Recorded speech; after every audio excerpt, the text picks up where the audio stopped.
Once upon a time, in a small village nestled between the mountains, there lived a humble farmer named Hiroshi.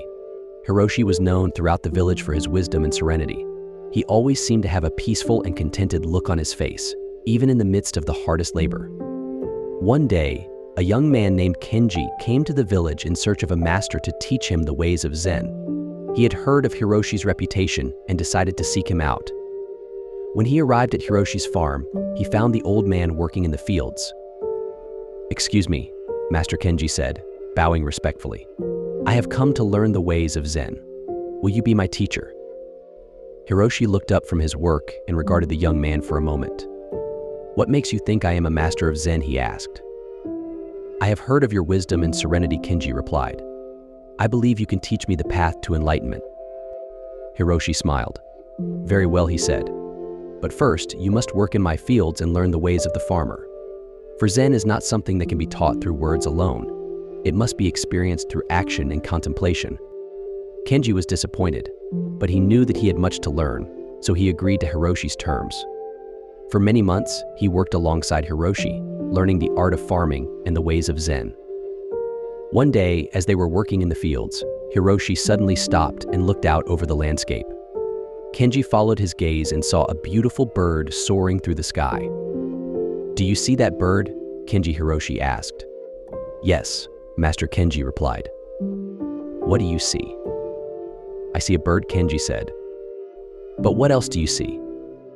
Hiroshi asked. Kenji thought for a moment. "I see the sky and the clouds," he said. "And what else?" "I see the mountains in the distance," Kenji said. "And what else?" "I see the fields and the trees," Kenji said. "And what else do you see?" Hiroshi asked. Kenji was stumped. "I don't know, Master," he said. "You see the bird's spirit," Hiroshi said. "You see its freedom and its joy. You see its connection to all things. This is the true essence of Zen. It is not something that can be taught through words or concepts. It can only be experienced through direct perception and awareness." Kenji was amazed. He had never thought of Zen in this way before. He realized that Hiroshi was not just a farmer, but a true master of Zen.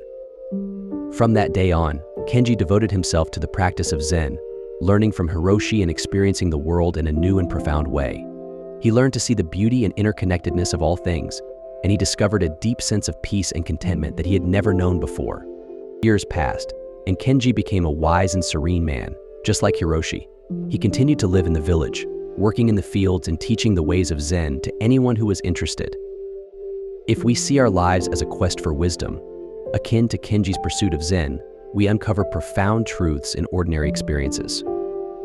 Through presence, observation, and connection, we perpetuate a cycle of learning and sharing, enriching the essence of our existence. This is Story Spotlight. Thank you for watching. God bless you.